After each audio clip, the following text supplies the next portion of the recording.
नव नव audio video comedy आ लाइव प्रोग्राम सबसे पहले देखबा के लिए हमर यूट्यूब चैनल मैथिली दबंग के लाल बटन दबाकर सब्सक्राइब करू आ हे घंटी के निशान जरूर दबाओ। आ कैसे कहता हर काशी में माजा न काबा में माजा।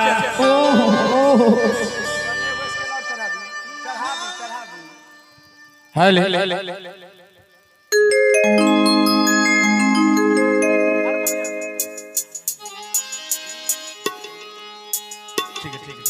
हर काशी में माजा न काबा में माजा। अरे जवन मजा बरसाने में।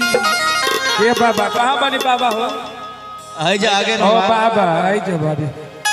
अब बाबा हो अरे काशी में माजा न काबा में माजा। जवन मजा बरसाने में आधी आधी रतिया बजावे बसुरिया कान्हा बुलावे वृंदावन में। आधी आधी रतिया बजावे बसुरिया कान्हा बुलावे वृंदावन में।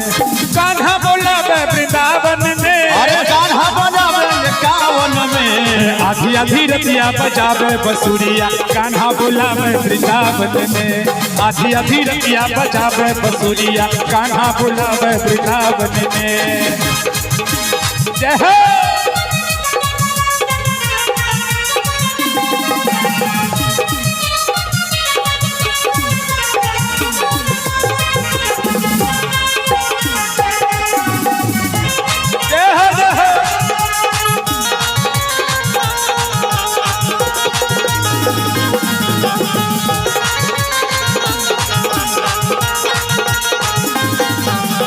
बाबा देखो भाव लागल भैया हो।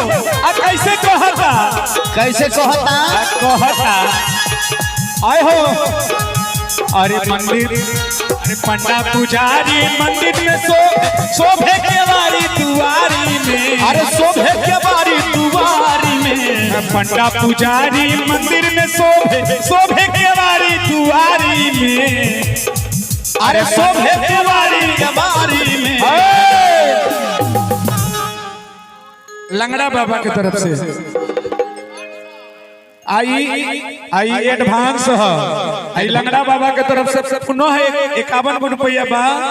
हाई देखिए कि 21 रुपया एडवांस बा।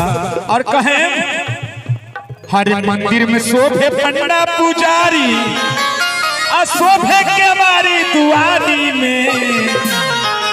मर्दा मनरिया सीमा पे शोभे मौगा मरद में।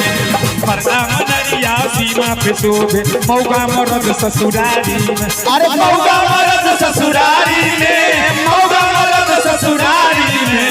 मर्दा मनरिया सीमा पे शोभे मौगा मरद ससुरारी में। मर्दा मनरिया सीमा पे शोभे मौगा मरद ससुरारी में।